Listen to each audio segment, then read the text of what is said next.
বন্ধুরা, আমরা যখন অ্যান্ড্রয়েড ফোন ইউজ করি, আমাদের ফোন অনেক সময় আমাদের শিশুরা, বন্ধু-বান্ধব আমাদের শিশুরা অ্যান্ড্রয়েড ফোন ইউজ করে থাকে এবং তারা প্লে স্টোরে ঢুকে বিভিন্ন প্রকার অ্যাপ ডাউনলোড করে এবং সেখানে হয়তো কিছু বিরক্তিকর অ্যাপ আছে।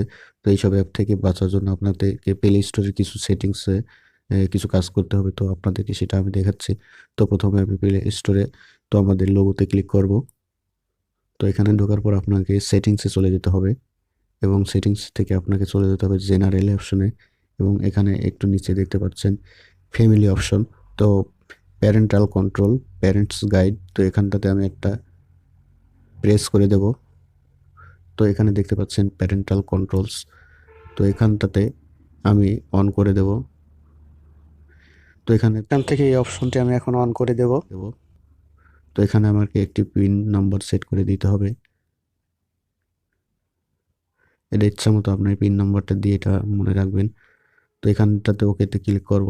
তো করার পরে সেট কন্টেন্ট রেস্ট্রিকশনস, এটাতে একটা ক্লিক করে দেব। এখানে ক্লিক করার পরে দেখতে পাচ্ছেন অ্যাপ অ্যান্ড গেমস, এটাতে একটা ক্লিক করে দেব। তো এখানে দেখতে পাচ্ছেন আপনার বাচ্চার বয়স যদি হয় 3 বছরের উপরে, 3 বছর, তো 3-এর উপর ক্লিক করবেন। তো দেখতে পাচ্ছেন এখানে 7, 12+, 16+, 18+, 18 বছর উপরে হয়ে থাকলে এটাতে ক্লিক করে দেবেন। তো আমি এখান থেকে আনুমানিক এখানে 7, এটাতে 7+, এটাতে ক্লিক করছি। দেওয়ার পর আমি এখানে সেভে ক্লিক করে দেব। এটাতে ক্লিক করার পরে কোনো আপ্রাসঙ্গিক অ্যাপগুলো আর আমাদের সামনে আসবে না। বন্ধুরা, এবার আপনাদেরকে দেখাবো টিপস নাম্বার 2। তো বন্ধুরা, প্লে স্টোরে আরেকটি সিস্টেম আপনাদেরকে দেখাচ্ছি। তো আপনারা দেখতে পারেন যে প্লে স্টোরে অনেক নোটিফিকেশন এখানে হাজির হয়। তো এইসব নোটিফিকেশন যাতে এখানে না আসে সেজন্য আপনাদেরকে প্লে স্টোরে ঢুকে কিছু কাজ করতে হবে। তো আমি এখন প্লে স্টোরে ঢুকছি এবং এখান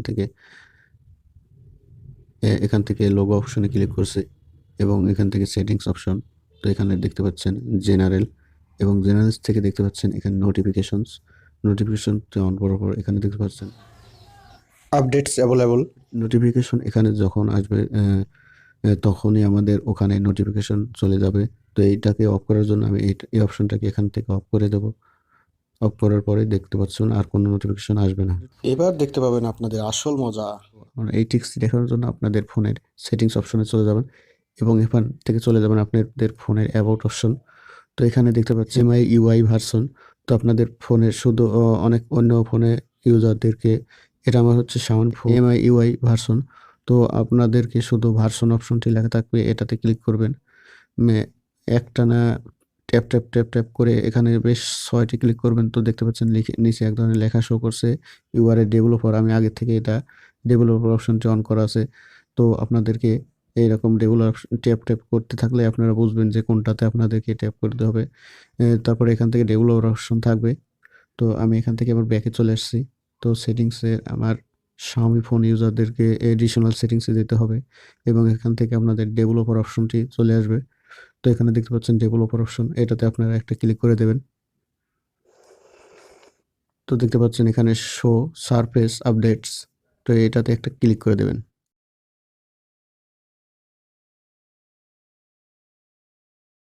তো এটাকে আপনি এখান থেকে আবার অফ করবেন কিভাবে? তো এখানে আসার পরে এটাতে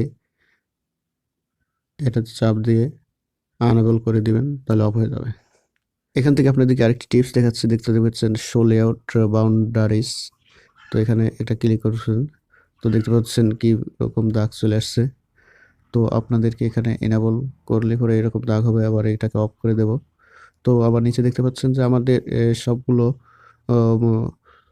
ইনেবল বার হচ্ছে ডান পাশে। তো এইদিকে এগুলোকে বাম পাশে নেওয়ার জন্য আপনাদেরকে দেখতে পাচ্ছেন ফোর্স আরটিএল লেআউট ডিরেকশনস, এটাতে একটা ক্লিক করব। তো ক্লিক করার পর সাথে সাথে দেখতে পাচ্ছেন আমাদের লেআউটটি বাম পাশে চলে গেছে। ইনেবল অংশটি এটাকে আমি আবার আনেবল করে দেব এবং এখানে চাপ দেবো। তো দেখতে পাচ্ছেন ফিরে আসলে। বন্ধুরা, এবার আপনাদেরকে দেখাবো রিয়েলমি ফোন থেকে কিভাবে ডেভেলপার অপশন চালু করা যায়। তো প্রথমে এখান থেকে সেটিংসে ক্লিক করছি। তো সেটিংস থেকে একটু নিচের দিকে চলে যাচ্ছে এবং তো প্রথমে দেখতে পাচ্ছেন অ্যাবাউট ডিভাইস। তো এটাতে ক্লিক করার পর একটু নিচের দিকে চলে যাব। তো এখানে দেখতে পাচ্ছেন ভার্সন। তো ভার্সনে ক্লিক করার পর এখন দেখুন বিল্ড নাম্বার। তো এটাতে আমি বেশ কয়েকটা ক্লিক করতে থাকবো। তো নিচে দেখতে পাচ্ছেন already you are already developer. তো আমি অলরেডি ডেভেলপার হয়েছি, তো এখান থেকে আমি ব্যাকে চলে আসব। তো এবার আবার আমি সেটিংসে প্রবেশ করব এবং এখান থেকে ডেভেলপার অপশনটি খুঁজে পাওয়ার জন্য সিস্টেম সেটিংসে ক্লিক করব। তো এবং এখানে নিচের দিকে চলে যাব আমি এখন স্ক্রল করে। তো এখানে দেখতে পাচ্ছেন ডেভেলপার অপশন। তো এখান থেকে আমি নিচের দিকে চলে যাব আবার। তো এখানে দেখতে পাচ্ছেন শো সার্চ আপডেটস, এটাতে ক্লিক করার পরে তো দেখতে পাচ্ছেন যা ম্যাজিকের মতো কাজ করছে, স্ক্রিনে একটা কালারিং সিস্টেম চালু হয়ে গেছে। তো এইভাবে আপনারা আপনাদের অন্যান্য মোবাইলে আপনারা বন্ধুরা, আপনারা এখনও যারা চ্যানেলটি সাবস্ক্রাইব করেন, চ্যানেলটি সাবস্ক্রাইব করে পাশে থাকা বেল আইকনটিতে ক্লিক করতে ভুলবেন না এবং লাইক কমেন্ট এবং শেয়ার করবেন এবং আমাদের পাশেই থাকবেন ইনশাল্লাহ।